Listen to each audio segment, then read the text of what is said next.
Bismillahirrahmanirrahim. Assalamualaikum warahmatullahi wabarakatuh. Alhamdulillahirabbil alamin, hamdan yuafi ni'mahu wa yukafi mazida. Ya Rabbana lakal hamdu kama yanbaghi li jalali wajhikal karim azim sultanik. Allahumma salli ala sayyidina Muhammad wa ala ali sayyidina Muhammad.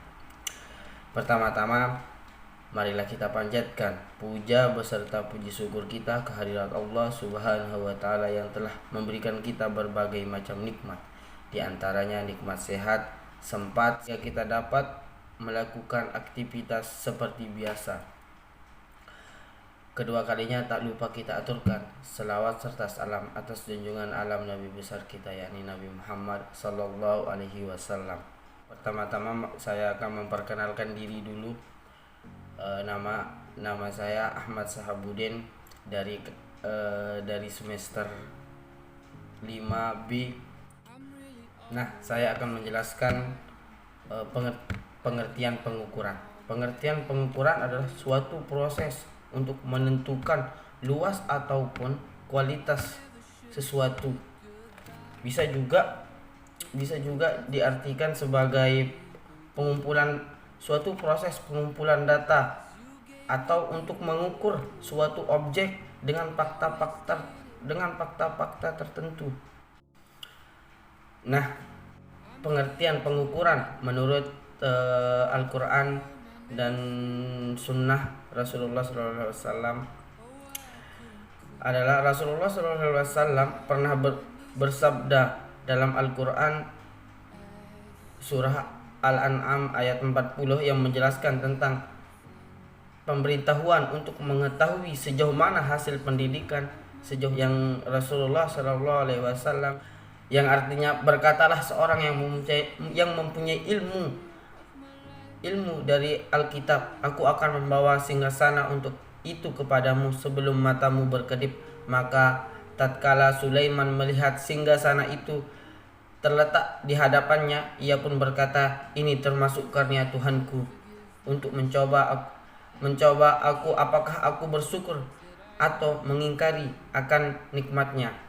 Barang siapa yang bersyukur, maka sesungguhnya dia bersyukur untuk kebaikan dirinya sendiri, dan barang siapa yang ingkar, maka sesungguhnya Tuhanku maha kaya lagi maha mulia. Quran surat Al-An'am ayat 40. Nah, pembahasan yang kedua adalah penilaian. Penilaian adalah mengambil suatu keputusan terhadap keputusan dengan ukuran baik ataupun buruknya. Dan penilaian adalah suatu angka atau huruf sebagai lambang seberapa besar kemampuannya dalam mengerjakan sesuatu. Contohnya mahasiswa, seberapa kemampuannya dalam mengambil mata kuliah dalam satu semester itu. Nah, selanjutnya pengertian penilaian menurut Al-Quran dan As-Sunnah. Pengertian menurut penilaian menurut Al-Quran dan As-Sunnah terdapat di dalam Al-Quran surat Al-Zalzalah ayat 1-8 yang berbunyi, "Faman ya'mal mithqala dzarratin khairan yarah." Barang siapa yang mengerjakan kebaikan seberat zarah itu lebih kecil dari, sepemahaman saya ini ya, lebih kecil dari bulu, sekecil zarah, niscaya dia akan melihat hasilnya. Dan ayat selanjutnya, wa may ya'mal mithqala dzarratin syarran yarah. Dan barang siapa yang mengerjakan kejahatan sebesar zarah, niscaya dia akan melihat balasannya pula. Dan pembahasan selanjutnya yang ketiga adalah evaluasi. Evaluasi merupakan suatu proses yang dilakukan oleh seseorang untuk mengetahui sejauh mana keberhasilan sesuatu terhadap program tersebut. Evaluasi juga merupakan proses mengukur atau melihat dan menilai sesuatu objek dengan sebab akibat serta evaluasi adalah mengidentifikasi atau mengakses kembali sesuatu yang telah diajarkan sebelumnya untuk mengetahui apakah materi tersebut sudah memang benar dipahami. Nah, pembahasan yang selanjutnya adalah pembahasan evaluasi. Ini adalah materi terakhir.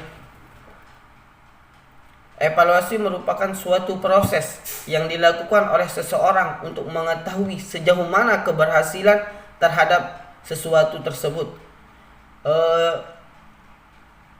Artinya yang secara singkat adalah mengulang. Contohnya mengulang pelajaran yang lalu untuk mengingat apakah dia benar-benar dipahami atau belum dipahami. Lebih baiknya dievaluasi. Nah, materi terakhir evaluasi berdasarkan prinsip-prinsip Al-Quran dan As-Sunnah. Pada evaluasi ini yang berdasarkan Al-Quran dan As-Sunnah yang berkaitan dengan Allah Subhanahu wa Ta'ala dengan hambanya, dalam mengevaluasi hambanya, ia tidak memandang formalitas atau penampilan gagah atau jeleknya, tetapi memandang secara substansi di balik tindakan hamba-hambanya. Dan hal ini dijelaskan dalam beberapa ayat Al-Quran, yaitu surat Al-Hajj ayat 37. Selain ayat ini, Allah juga menjelaskan kepada hambanya untuk berlaku adil dalam mengevaluasi, dan yang dijelaskan dalam surat Al-Maidah ayat 28, yang artinya daging-daging unta dan darahnya itu sekali-kali tidak dapat mencapai keridhaan Allah, tetapi ketakwaan dari kamulah yang dapat mencapainya. Demikian Allah telah menundukkannya supaya kamu mengagungkan Allah terhadap hidayahnya kepadamu, dan berilah kabar gembira kepada orang-orang yang berbuat baik kepada sesama. Dan arti Quran surat Al-Maidah ayat 28 yang artinya, sesungguhnya kalau kamu menggerakkan tanganmu kepadaku untuk membunuhku, aku sekali-kali tidak akan menggerakkan tanganku kepadamu untuk membunuhmu. Sesungguhnya aku takut kepada Allah, Tuhan seluruh sekalian alam.